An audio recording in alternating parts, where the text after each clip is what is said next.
Welcome to the Nerd Talk podcast. I'm your host, Remington Keyes, and joining me today is Cody Blythe from, he's got a YouTube channel where he has a 90s podcast, am I right?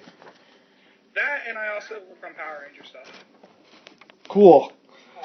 And also joining me today is other host, Aiden Keyes.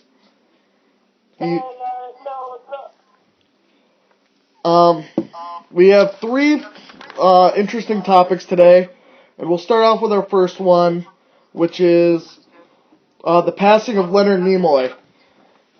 He's done really good projects like Star Trek. He starred in as Spock, and I believe he directed a few of them. We'll start off with Cody. How are you going to remember Leonard Nimoy's passing? Well, when I heard about it, it was a shocking current event. You kind of expect it with, him being his age and all that, but he was also a smoker, and, it's sad, but, him being as popular as he is, it was a big loss to the Star Trek fandom. Yeah, if I'm right, he's the only one who's actually been in every Star Trek episode, including the pilot. And the newer movies. Yeah, and the newer movies, too.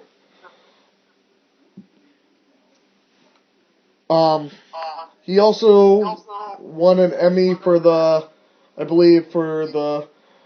was it the animated series or something? He was also a voice actor for Spock in the animated series, yeah. Yeah. Aiden, what about you? Do you have any, special memories of Leonard Nimoy?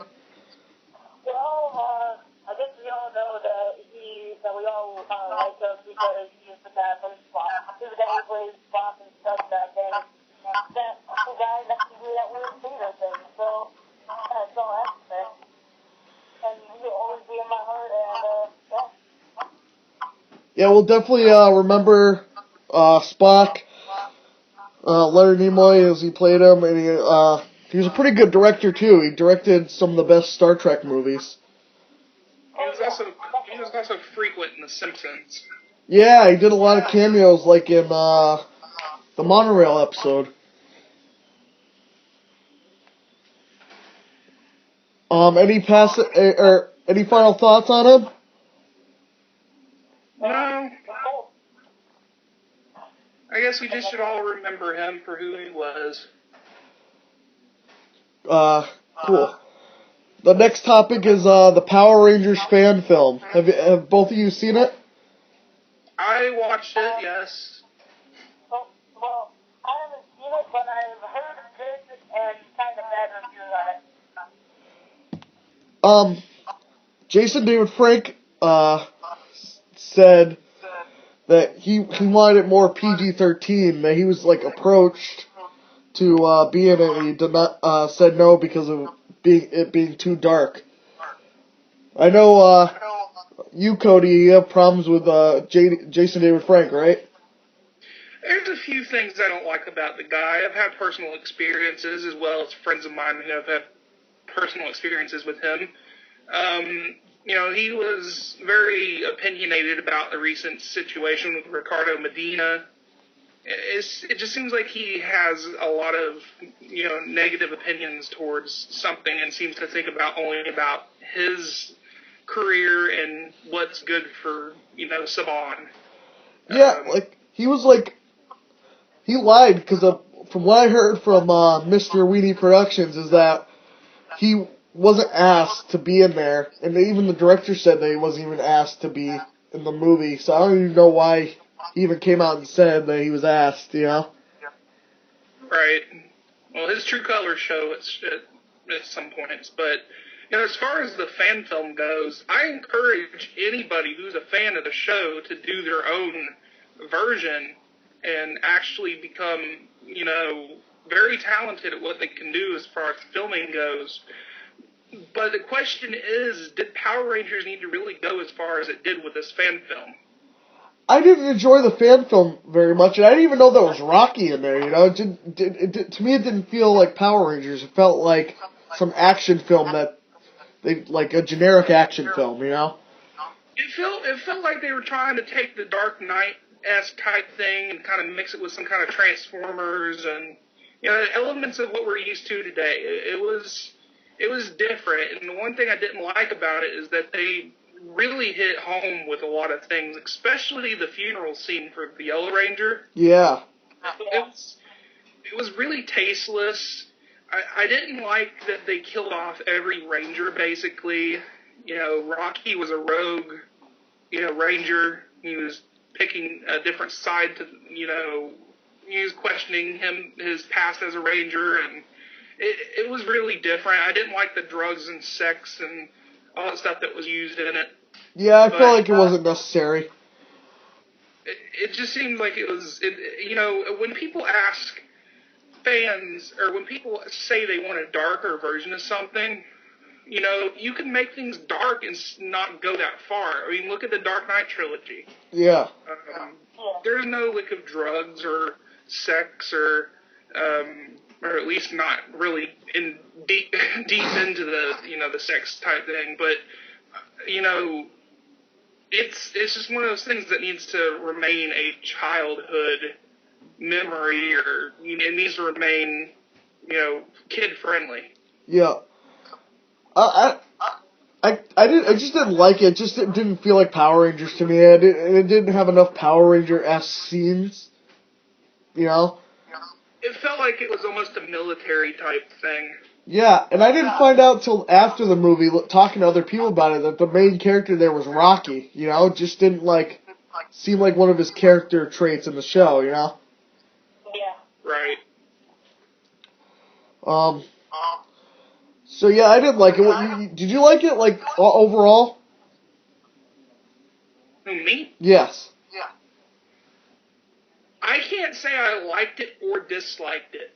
I liked it because, someone was actually trying to incorporate their own vision of the of the Power Rangers, but I disliked it because of the way it went. Yeah. You gotta admit there are some parts of Power Rangers history that have been darkened sometimes, like Zordon's death, or, the RPM, at the finale of RPM. It just seems like I said, there's a difference between being dark and then being really, really, really dark. Yeah. Well, like being dark and then being adult, Yeah. Alright, let's move on to our final topic, which should take up quite a amount of time. That's why I didn't put a lot of news on here. Favorite 90s cartoon. We'll start off with Aiden this time because we let Cody go first last time. Aiden, what's your favorite 90s cartoon? Favorite 90s cartoon? I would have to pick, probably Rugrats. Why? Because Rugrats is one of those cool shows that takes place with babies and it's all funny and action and stuff. Action's always funny. I would have to go with, for favorite 90s cartoon, would be Kablam. I really liked Kablam with Action League Now and June and I can't remember the other guy's name. Henry. I think it was June and Henry, and they had some comedic stuff together. What about you, Cody? What do you have for a favorite 90s cartoon? Well, if you guys know me, I'm a pretty big 90s collector, and I own pretty much every legit DVD release of certain 90s shows. If I were to pick one, it has to specifically be a cartoon, or... Yeah, just cartoon for right now. Well, if I had to pick my favorite, probably Batman the Animated Series. Oh yeah, that's another good one. Yeah, that was good. A close second would probably be Spider-Man the Animated Series. I can't really pick or choose because, I like a lot of Nickelodeon shows that I own on DVD, and Pokemon, of course, being one of them. Yeah, I just started rewatching Pokemon, actually, from the beginning. It's just really hard to pick some of the stuff that, I've watched. Look, I think I own all Batman the Animated Series. I own the first 2 seasons of Pokemon. This isn't really a 90s show, but the complete series of Inspector Gadget. All of Hey Arnold, Cat Dog, Rocko's Modern Life, Our Monsters and Angry Beavers, Spider-Man, and I think that's about all I can say as far as cartoons go. But, like I said, I can't pick a favorite. Like I said, most of the time it's Batman.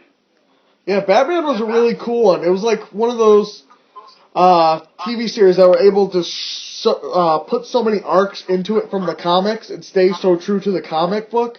Not a lot of cartoons nowadays do that, especially based off like comic books. Like Teen Titans Go was pretty bad.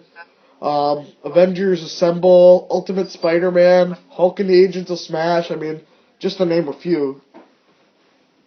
Yeah, they just go by what the fans want, just like what do you want to see the superheroes do, and that's it. How'd you get access to Spider-Man the Animated Series on DVD, Cody? Okay, well, it's not a U.S. release. It's hard to explain how you can get it, but I have a friend in the UK who, helps me out with a lot of my stuff, and apparently they got a complete series, legit box set of it, and all I did was make copies of the box set, so I own the series on a legit release. It's just I have the copy so they can play on my DVD player. That's pretty cool. Really cool.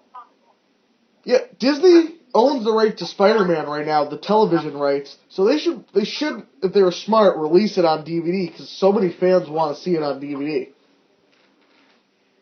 I would say, well, they've released X-Men. That's another show, by the way.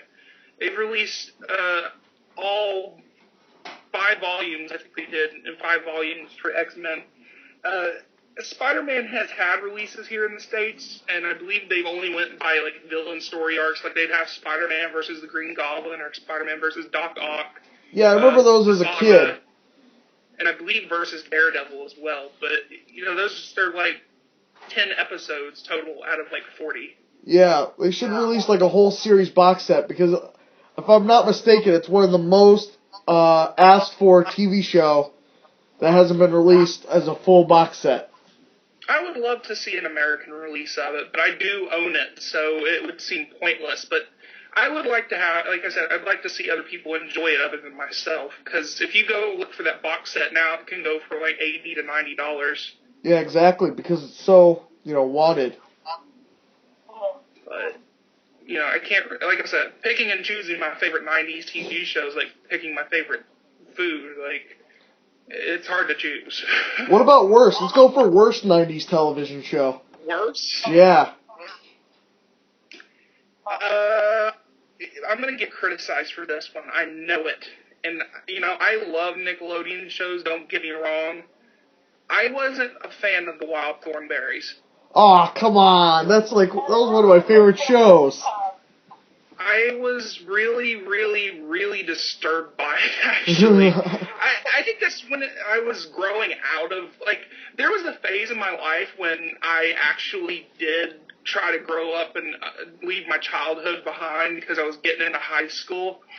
And, that's when I stopped watching Power Rangers and stuff, and I actually started watching more adult TV shows like Family Guy and Futurama. But, Wild Thornberrys came out around the same time I was trying to go into, high school. Yep. So, that's probably why I don't like it as much, that was my reaction when Steven Universe first came out. And, Steven Universe, and there was another show I was trying to watch. Oh, regular show. I was trying to grow out of the Cartoon Network and Nickelodeon stuff. But they just keep sucking me back in. Cartoon Network keeps sucking me back in right now. Now that I've actually watched a lot of the Nickelodeon shows, I really haven't, watched when I was a kid. I never really watched All Real Monsters, but now I own it on DVD and have finished the set. I enjoyed it. I could say that I might go back and watch Wild Thornberrys and see if I can actually enjoy it now that I'm more of a nostalgic person than I was when it first came out. Well, it was one of those shows a lot of kids growing up when I was a kid had trouble watching because it secretly tried to teach you something. It secretly was educational while putting a sitcom type spin twist on it, I can tell you what the worst Nickelodeon show is now. I don't understand why it even exists. Oh, which one? Fanboy and Chum Chum. Oh. Do you guys actually watch that? Yeah, because when it first came out, I thought it was going to be a superhero show, and it was just going to focus on sidekicks. Is a really, I'm tolerant of things. Don't get me wrong. I like things people do not like. Hell, I like the new Ninja Turtles movie. You can hate me for that all you want. Oh, I love the new Ninja Turtles movie. But it seems like when it comes to Nickelodeon, they've lost their touch in some case. Like, they used to hide certain things in there that were made for adults, like Rocko's Modern Life. There was a phone sex scene. Oh, I know. My dad used to hate me watching Rocko's Modern Life because he got the jokes and I didn't. Well, this is the thing. I think that Nickelodeon back then, it seemed like it was trying to be more adult and kid-friendly at the same time. Now it is more watered down. It just seems like it doesn't really have the same spark it did 20 years ago. The sitcom clones, the really bad animation, the SpongeBob shoved down your ass.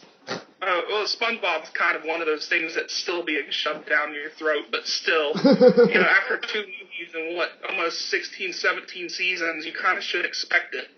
The movie wasn't actually that bad, though. I really enjoyed the new SpongeBob movie. I did too. I actually finished it recently. It was pretty cool.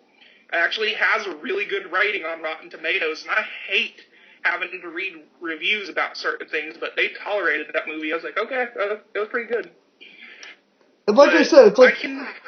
I can say, now that 90s TV shows are kind of being rebooted, we just recently got news that they're kind of trying to release certain 80s shows like DuckTales, and I believe they're doing a new Inspector Gadget show for Netflix. Yep, they're doing that, DuckTales, and they just rebooted Ninja Turtles a few years ago on Nickelodeon. Yeah, and I hear that's very successful. They're kind of following in the footsteps of the original show, which I have recently obtained the complete series on DVD, and I do enjoy the original. I enjoy certain parts of the original 80s Ninja Turtle show. I enjoy it for the nostalgic purposes. Everybody talks about how that started the Ninja Turtles phenomenon, but I think it started when, the toys started coming out, and then the comic books, and then the movie, comics. So I think the first movie actually hit the boom though, because that's when it started getting everybody into it, I think right now, and this is going off topic, and I've said this just because now being, more indwelled into the 90s as much as I was back when I was a kid, they're kind of trying to bring back the 90s. I've heard they're trying to bring back Jinko jeans, they brought back Surge and French Toast Crunch. Yeah. And gas is almost $2. It seems like they're trying to profit off nostalgia now, so I'd say with TV, especially since Saturday morning cartoons don't exist anymore, yep. Companies like Nickelodeon, Cartoon Network, and, I think they're going to try to profit off nostalgia as much as they can. Well, what about that Powerpuff Girls reboot that just got announced? I mean, that's going to be Didn't huge. they already release a reboot film? Oh, it was a special. Okay, well, yeah, that too, but I'm just saying that, in general, TV shows from our past are being reintroduced to kids of this generation. That's why we're sitting here kind of cringing at the Power Rangers from the past 4 years, but now we're actually getting something good. See, I was only cringing at Megaforce. Megaforce and Super Megaforce is what got me to, lose trust in Power Rangers. But Dino Charge totally got my faith back again. Like I said, nostalgia for the 90s is back as far as I know. And, they're, like I said, doing as much as they can to please the adult fans as well as the kids. Yep. So if you guys like certain things from your past, try to keep up with current events. That's what I try to do, and that's what my 90s channel is all about, is keeping up with 90s current events. So yeah, you have a podcast going on too. How's your podcast doing?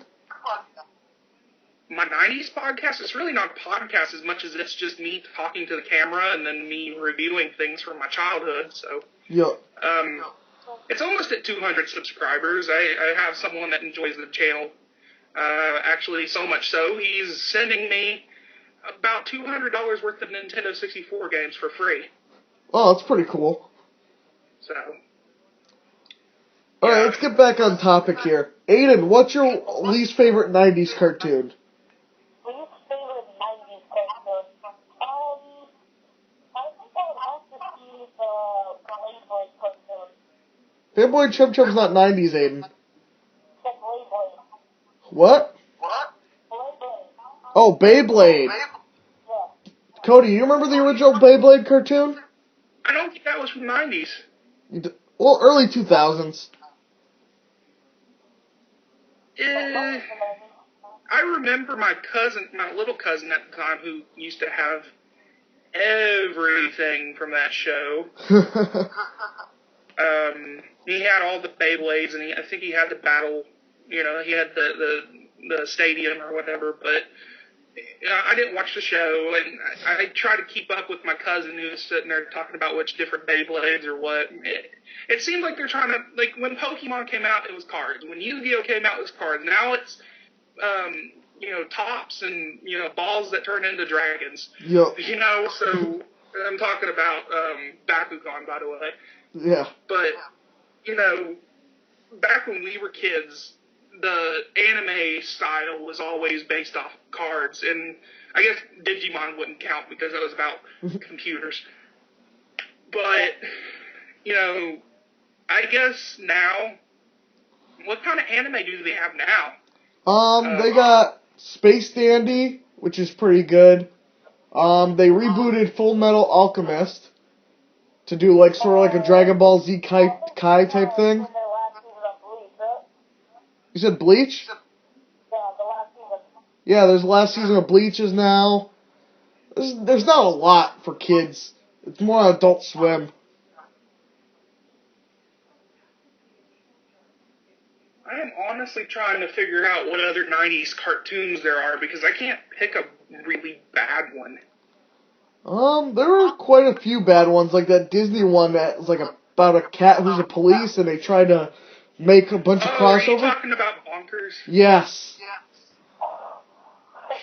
Bonkers. We can't not talk about one of the best Disney cartoons, Gargoyles. Gargoyles is a good one. That used to freak me out as a kid, though. Which, I've actually heard, I don't know if this was a rumor, I've had so many people tell me this, someone's wanting to make a live-action movie about it. They've got a script, but I don't know if it's been picked up yet by Disney. God help us if Michael Bay takes his hands on it. See, I would actually think Michael Bay would do good with a Power Rangers film. Everything. I've said this. I said it's robots and explosions. It's like calling his name. Yeah, that's what I was saying. It's exactly what up his alley. But like I said, I watched everything in the 90s. I think the most, as far as cartoons goes, it was always Pokemon. And there were, Nickelodeon had some stinkers, Cartoon Network had some stinkers, hell, even Fox Kids had some. Fox Kids is one of the most popular 90s kids TV programs. Mm-hmm. And it really is sad that that's gone now, because there were things that I used to watch on there that people would consider bad. If you look it up now, there's something called Bad Dog. It ran 12 episodes, and it was basically about a dog who did bad things, and I don't remember exactly what it was about. It was basically Family Guy, but really watered down. You know? Yeah. So I'm looking it up right now. I can't seem to find anything on it, but there's an Animal Planet series, but it's a whole different thing than you're talking about. Well, the one I'm talking about is on Fox Kids. Yeah. I remember watching it when I was little, but I wouldn't call it the best show. Yeah, I'm trying to think of some really bad ones. One that comes to mind for nostalgic purposes is, what is it? It's that wrestling one. It was a wrestling anime that they had for kids. They also had something called Crash Test Dummies. Oh, yeah, I remember Crash Test Dummies. Oh my gosh, that was like one of the worst shows ever. Based off the game, based off the toy. I wouldn't call this a bad show, but The Tick. I like The Tick. I wouldn't call it a bad show. It was nothing I really watched. I remember seeing it come on. Mm-hmm. Actually, that's something that somebody's requested me to get, was that they've recently released a complete series of that DVD, and someone wanted me to do a video on it. Oh, that'd be cool. Yeah. I got the name of it now. The show I was talking about is Ultimate Muscle. Do you remember that? This is back when they did WWF, not WWE. Yeah. Yeah. All right. We're going to end the podcast here at 26 minutes. Thank you guys for joining us for the podcast. I'd like to thank everyone who came in, starting with you, Cody. Cody, where can my fans find you at? You guys can check me out. My YouTube channel for Power Rangers is actually Ranger Collector 62492. And my 90s channel, which would probably be more related to this, is it's just my name, Cody Blythe. You guys can find it. It's pretty easy. But thank you, Cody, for joining us. Aiden, thank you for coming on the show. Tell the fans where they can find you at. You guys can find me on YouTube at Reviewer Kingdom. You can also find me on Facebook at Aiden Keyes. You can find me on Instagram and Twitter at The Freshman Old. And you can find me on the various social media sites under Remington Keyes or Critic Nation. Thank you guys for joining us, and until next time, bye-bye. So,